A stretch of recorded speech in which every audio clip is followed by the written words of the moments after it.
I don't want to welcome to the show Dr. Charles and Elaine Sanger, who are author advisors, authors, and publishers. They serve entrepreneurs, professionals, leaders, and people with a story they want to share with the world, which is so awesome. Okay, through their Your Message programs, they guide people from being aspiring authors to accomplished authors. And they gave me 3 cool facts that I want to share with you, and I'm excited because the 2 of them, Charles and Elaine, worked together to form 3 companies together, which is so awesome. I'm going to talk a little bit about that, I think. Charles Sanger has a doctorate in Intercultural Studies, which is really awesome. And that's from the Grace Theological Seminary. And he wrote a #1 bestseller called Gilligan Mets Google. Meets Google. Yeah. Meets Google. And so, and then they also left corporate America, corporate life, and lived on a 38-foot sailboat for 7 years. Wow. So welcome, Charles and Elaine. So excited to have you. Thank you. Well, we're so happy to be here, Jody, and to talk with your audience. So this is awesome that, you know, when I was reading over your bio, reading over these topics of what we can talk about, I was like, you know, being an author, that would really impact a movement, right? Like I'm creating a movement here about family culture, and I just, you know, this idea of writing a book that can reach a larger audience, that's inspiring to be able to do that. So how did you get into this field of teaching and coaching and supporting authors? Accidentally. Cool. When we were living on our sailboat, we were also in the Caribbean, and we spent time working with tourist workers that were third world people over on the Dominican Republic. So we kind of split our time there.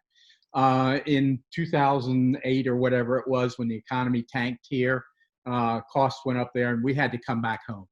So I was finishing up my doctorate work then, and I realized that the dissertation that I'd written was just going to be set on the library shelf and gather dust. Yeah. So we decided to make it into a popular book, hence Gilligan Meets Google, and it's about the transitioning from the industrial to the digital age.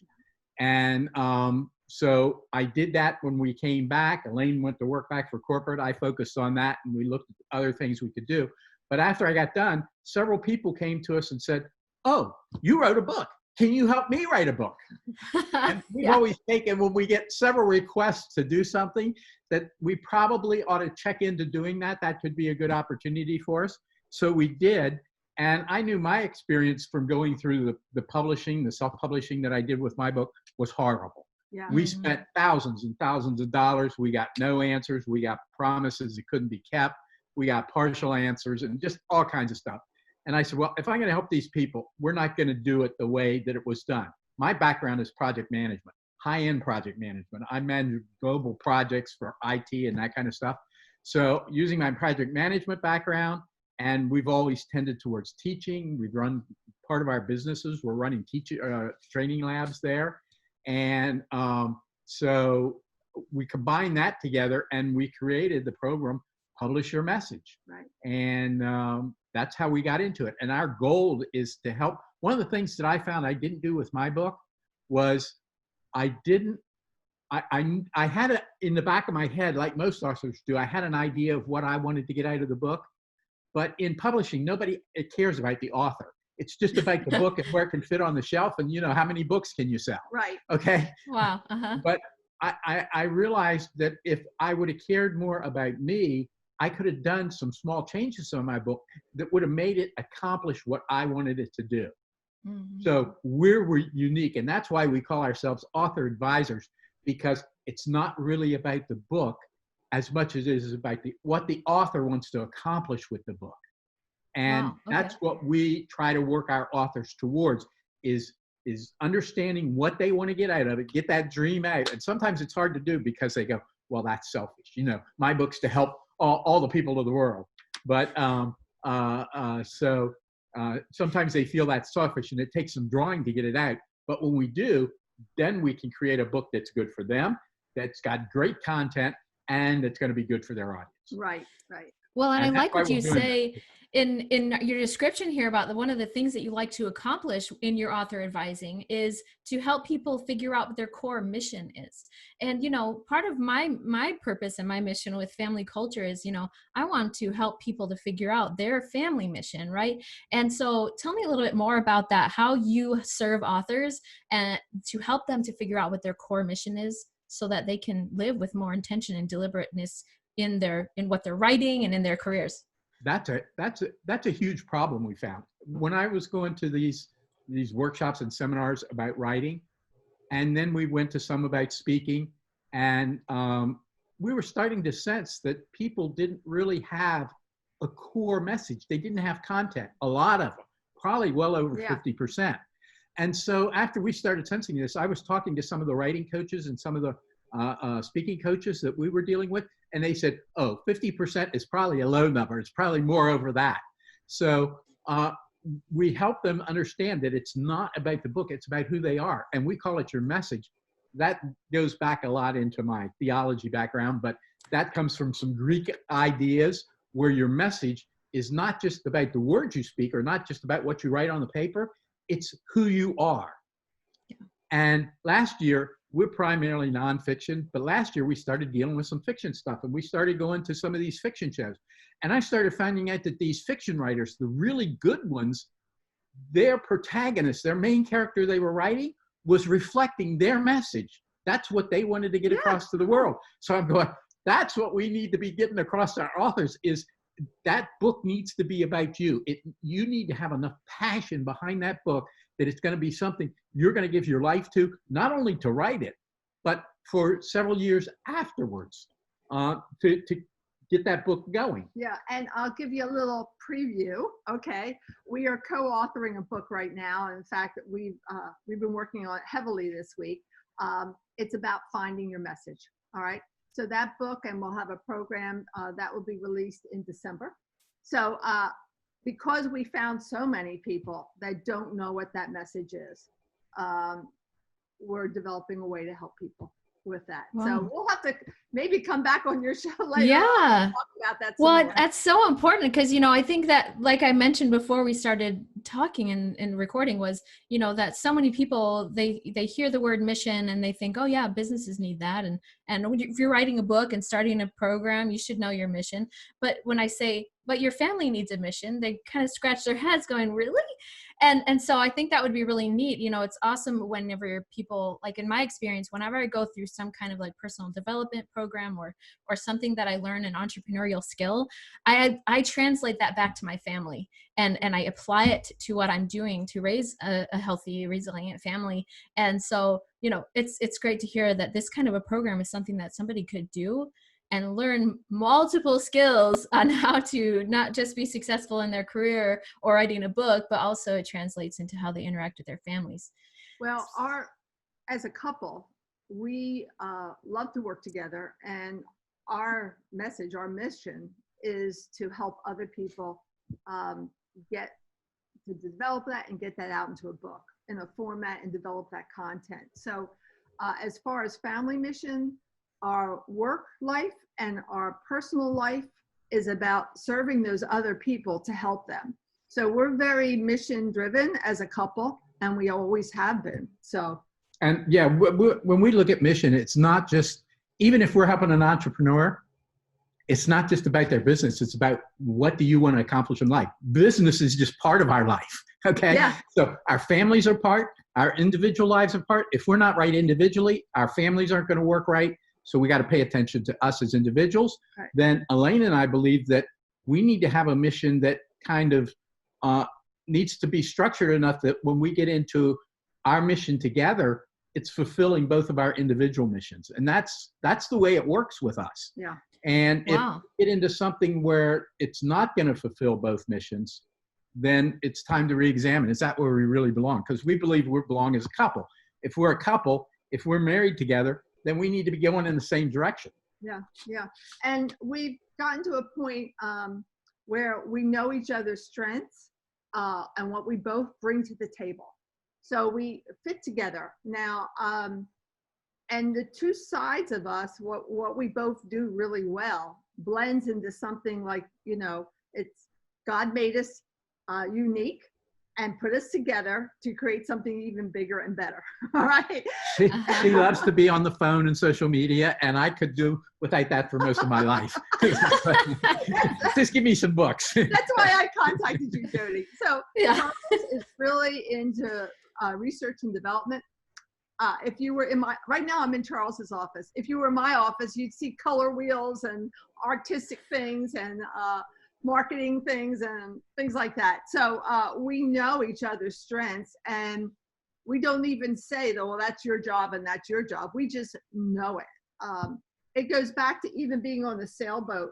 Oh, can I tell a quick sailing story? Yeah. I was gonna say I want to go deeper into this topic. Yeah. I'm sorry, we're just talking a lot. Good. When we were on the sailboat, I had to learn to sail. I didn't know how to sail. Charles was a sailor. But we got to a point where whenever we went to anchor in a harbor or in a cove or even dock at a dock, we never had to speak to each other. We would just look at each other and knew each other's job. There was never, sometimes you see people pull up in boats or whatever, and they're screaming at each other, do this and do that. We never had to do that anymore. All we would do is do a little hand signal, stop, go. And we would peacefully pull out or do anything underway or in a docking situation, because we knew each other's roles so well, and we depended on each other enough and trusted each other enough to fulfill their roles. Now, we take that in business as well. There are certain things, Charles, I won't even ask him, what do you think about this? Because he knows I'm going to do the best I can, and I know he's going to do the best he can. And we don't have to say, well, you do this and you do that. We just know it. And we know our roles, and I think that enters into our communication, because if we're in my area, I will tend to be more authoritative. Yes. And if we're in Elaine's role, she'll tend to be more class A, okay? But if she's talking to me, she'll be more of a question, or if I'm talking to her in her role, I'll be more of a question, or do you think, or that kind of thing. I won't be as structured, and she won't be either. So that tends to keep the fighting down. Not that we don't have problems and disagreements sometimes. We're a couple, we're two different people, but that tends to keep it down. And that's how we found we could communicate with each other, is by just understanding really where our roles are and kind of those boundaries within those roles. Oh, I have one tip. Can I give you all a tip? Yes, please. Working together as a couple, all right? Whether it's family matters or business or whatever, it's always great to have a third person. And that could be a piece of paper. If you look in our office here, we have a whole wall that's a whiteboard, all right, that we can draw things on. And a computer screen is also that third object. So instead of talking to each other about something, if you have it written down on a third thing, not just talking back and forth, it becomes an idea that's set over there that you both can confer about and talk about and draw and think about, versus pointing fingers at each other. So having that third device is a great way to problem solve, because you've already started thinking and writing it out or drawing it. Well, that is a really great tip. And I want to point out many of the other tips that you just told us about, because you talked about trust, you talked about communication, you talked about boundaries, you talked about just commitment. Yeah, Charles mentioned boundaries. Yes. Because those are all things that are an important part of having that cohesive relationship that you have, that clarity and that trust. Like trust, I talk about trust as a fuel in the vehicle of your family culture, right? Like if you don't have trust, then you don't have that forward motion. You're not going anywhere, right? And so I love that you guys, you have figured out a framework that works for you of writing things down, talking things out, eye contact, trusting, setting boundaries, these kinds of things that have allowed your relationship to thrive. And I want to talk about this for another minute, because I want to hear a little bit more about your process of, working together, building 3 companies together, and now authoring a book together and traveling for 7 years on a boat together, or RVs and things. What would you say was like the I don't know, the skill or the, quality that you intentionally developed that helped you to keep that cohesive relationship? I mean, was it really just maybe even just a commitment that you had together, that because, like you said, because you're married, well, we're together and this is how we do marriage? Or was there something else to it that allowed you to work together so well? Well, the D word's not in our vocabulary, so Uh-huh. that means we got to make it work out. Yeah. So the better we can make it work out, the better it is for both of us. Yeah. But I think it's also understanding and valuing each other, and knowing that each of us have strengths that are different. And that gets into cultural stuff, because if we're with somebody that's different than us and their strengths are different than us, a lot of times we're not going to understand them, and they're going to misunderstand us, and vice versa. Well, we've learned that's where your trust comes in that you talked about. And I liked what you said. That's the fuel. That's the cohesiveness that holds us together, because if I'm in my strength and I'm doing my strength, or if Elaine's in hers, I got to trust that she knows what she's doing, and let her do it, and not question her. And, we get in a fight, we stall each other, we don't move forward when all that's happening. And then we get all this negative stuff that really slows us down. So we learn to trust each other to do what we're best at. And I'd like to add one more thing. We're very committed people of faith. We believe God put us together. We believe we're on the planet at this time to serve different people in different ways. So I think that's part of it, that valuing and that trusting. So that's at the core of who we are. I love that. I love it. So you just figure out what each other's strengths are. You figure out, and I like that you say you just trust each other, because, so many times I think we have a tendency as couples to judge what our spouse is doing and want to jump in and go, that's not right, or that's not how I would do it, or that, things like that. And that creates some animosity, that creates some gaps in your relationship and in the trust. And so I like that you said that you just trust each other, that you know each other so well that you just, I'm not going to jump in and judge what they're doing, because I trust what they're doing. And so that's a big deal, is if we come in and we come at our spouses with a negative judgment, then that immediately puts a wedge between our relationship. So I love that you have that. You don't have to worry about that. One of the tendencies in our culture, I think, is to work on what we need to improve. We're always working on we find, what's the worst area in our life, and let's improve it. And we more come at a philosophy from, what's the strength? Let's build the strength up. Because we can work on the worst area. It's probably never going to get close to our strengths. So if we maximize our strengths, that's what's going to push us ahead. Yeah. And that's what's going to make us shine through and accomplish the things we want to do. I love that. That's real. That's that right there. Okay, good. Thanks, folks. Thanks for tuning in. Just focus on the bright spots. Focus on the strengths. Yeah, no, that's awesome. That's so good. So, but the last thing that I do want to talk about is how you talked about how you guys left corporate world, right? And that's something that my husband Michael and I we relate to. That we are working on, that's part of our mission, right? Is I want to support families who want to live intentionally, and if their corporate job is a nightmare, or if it's something that just does not align with their values, I want to be able to help people to say, look, it's not the end of the world if you leave your job or you find something else, or you figure out how to be entrepreneurial. So tell me a little bit more about your experience of leaving your job and was it a big leap of faith? Was it scary, or was it something that you just knew without a doubt that was the right thing to do? We've done it so many times. Yeah. But it was a little scary. We had decent corporate jobs. I was a project manager. She was high-end Fortune. She was selling to Fortune 100 companies. Yeah. So we had pretty good incomes. And when you owned leave your our job, home. we owned our home. We were debt-free. Yeah. When you leave the job, all that money just shuts off. So it was a little scary to do that. And then we were investing in doing a transition. We sold the home and we lived on a sailboat. And in conjunction with that, we ran a ministry with tourist workers in the Dominican Republic, and that cost us money. So we were investing those kind of things. And even though we had some funds that we were raising, we were still investing a lot in that, but we felt better. We felt better there than making lots of money. It's not always about the money. It's about how you feel in doing what you're doing. And some people in corporate that are making lots of money, they belong there. That's their passion. That's their life. But a lot of us, we can be making a lot of money and we can be just, it's a pain to get up every morning. You don't want to do it. You don't want to go in and face the problems. You don't really like what you're doing.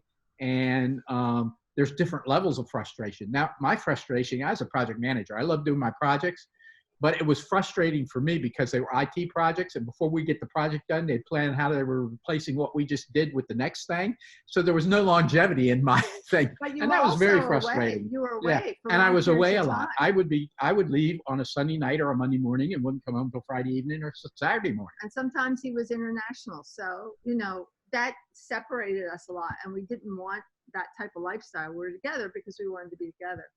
And when we, this has happened multiple times. We look at corporate jobs as being when we build our kitties to do other things that we want to do. That's a sailing term. They may not understand. As a kitty, that's money, your purse.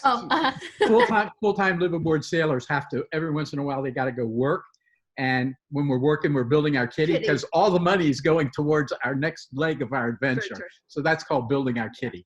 But I know when we lived outside Chicago and we said we were going to leave and we gave away and sold everything, a lot of people distanced themselves from us. Our friends all of a sudden didn't want to be near us as much because we did something that was uncommon, and it put some fear in them because we challenged them in a way. Now, a lot of people followed us because they were living through us vicariously.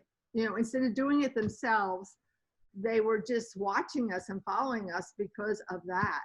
But and a lot of people are afraid, to make that break. So we understand it.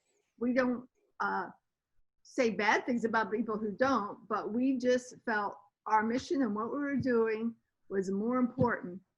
And we knew that life was only so short. And if we didn't break away and do what we really had to do in our hearts, we just have horrible nights and sleepless nights and feeling like we're not doing God's will. Now, the other thing is we didn't just come in one morning and say, we're quitting work and we're moving aboard the sailboat and we're out of here, okay? We spent a long time preparing to do that. We spent a long time getting the boat ready, learning some of the offshore stuff and navigation we'd have, and just a lot of time getting ready to do that and planning how we were going to do a ministry in the Dominican Republic. Actually, it turned out to be different than we thought, but we had some work we were going to do on the different islands with micro enterprise and with people that were living in poverty. And we had that planned out before we left. So we don't recommend you just quit one day and decide you're going to do it. That's probably not a way to survive really well. Yeah. But plan it out, and we were putting our money aside to do that. So we were using our corporate jobs, those paychecks we got, we were using to get ready for the next step in life. Yeah. And the next step in life wasn't about climbing the corporate ladder. Wow. Yeah. So how did that impact your identity? So I think sometimes people are afraid to leave the corporate world because that is who they are, right? Like that's who they've always identified as. And whenever you meet people anywhere, it's like the first question is, what do you do? And so it's like, how did that change, or how did you overcome that obstacle? Go ahead. Well, I was flying around a lot, going to the airport, living on expense account with my work. So I had withdrawal from being treated at that level of having an unlimited budget and eating wherever I wanted to and flying Admiral's Club and all that stuff. So I had some withdrawal from that. But for project managers, it wasn't that case. Our project teams lived in the cheapest places they could find and ate at the greasiest spoons we could find. And we found ourselves, we're living on the sailboat. We're doing hard work. I mean, it's not easy. You are cleaning. You don't have a car when you get to an island to get food. You're huffing it. And you're cleaning. You're doing manual labor. Everything is very different. But Jody, I want to say it wasn't as hard leaving as it was coming back into the United States. Most people who live abroad, when they come back, the re-entry, especially if you live in impoverished areas, like on the islands or wherever, you come back to the United States, the re-entry is the hardest because you're so used to going to a store and not having any butter. You're so used to there not being the wealth and abundance that we enjoy. And you come back to the United States and you're just overwhelming. Overwhelmed. It's hard. I can't tell you the number of times we walk in the grocery store, I'd walk out crying because it was so much food. Okay. So even though I grew up in that, living on the other side of that and coming back. So for us, it was more the re-entry than the leaving, Jody. Okay. Wow. And I think a key to that, Jody, is to know your identity. When I ended my project management career, the economy was going down, but there was a bunch of corporate downsizing and stuff going on.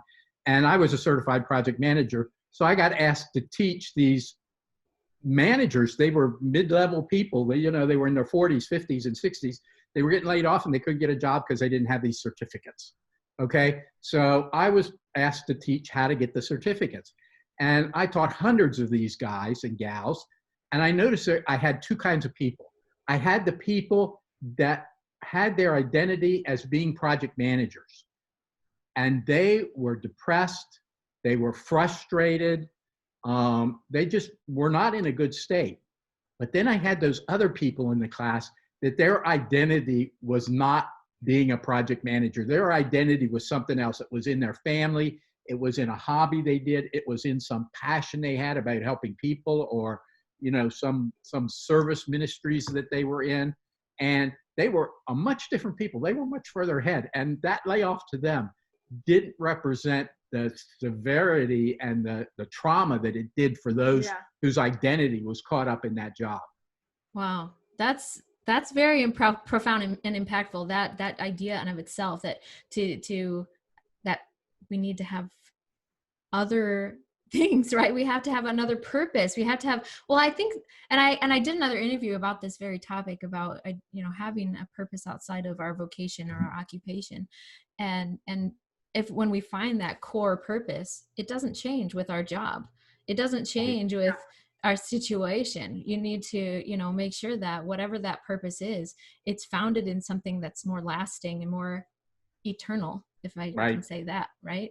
And so that's awesome that you guys were able to. It sounds like you have that idea, you had that mission of where you wanted to go, what you wanted to do, and the purpose that you guys had to fulfill, to serve, to help people, that it wasn't grounded or even anchored in your title. Yeah. So that's awesome. That's right there is really powerful. Weren't expecting you to talk about that today, right?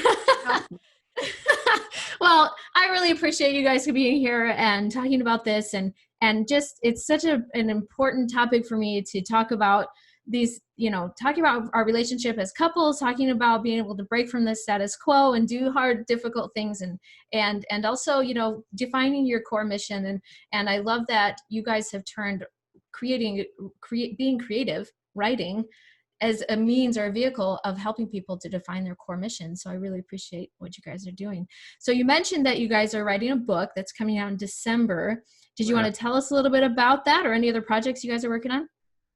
Well, it will be a book. Well, we're working on tons of projects. Right. We have a whole group of authors that we work with at a pretty in-depth level. That's our Publish Your Message program. And then I do a lot of the work with our authors and helping them launch their books and the creative portion of it and the marketing. And that's our Catapult Your Message. And we're going to put together a program called Monetize Your Message, which is about how to basic entrepreneur skills around the also book. around the book and understanding how that all works. So this is going to be one of our, this is a what's the book we're coming out with in December? That's Your Message. And it's about discovering your message. And besides the book, we're launching a program, an online program as well. So we're doing the development of both the book and the program at the same time. And it's really a culmination of a lot of things we care deeply about. So we're really looking at this as a cornerstone book for us, and an important book in our life. Right. And I think Awesome. it'll be a great contribution to at least our world the way it is today. Yeah. Yeah. Oh, right. Finding new. Yeah, absolutely. So where can we connect with you and find out more about your program? Well, we have a website. It's called Your Message Central. We called it Central because we have all of our programs and things there. You can get a hold of us. We have a Facebook group, which is Author Entrepreneur Community. You can come into that. And we have a lot of little freebie things that you can, we have a little self-assessment and all kinds of things that we do. We're on a lot of different podcasts, and we speak publicly quite a bit as well. So Awesome. if you get on our Facebook page and what's the name group, of it? Author Entrepreneur Community. Also, we have our individual websites, charlesanger.com and elainesanger.com. We're two different people, but we come together, and you'll find out more about us, and everything links together. So awesome. I'll make sure to include those in the show notes so that people can connect with you and make sure that they get that information. So thank you guys so much. I just appreciate what you guys are doing. I appreciate your values. I appreciate that you are creating good in this world of so much yuckiness and hate and conflict. So thank you guys so much for being a part of my show, and I appreciate you being here. Thank you so much. Well, Jody, thank you for the opportunity, and we love what you're doing too.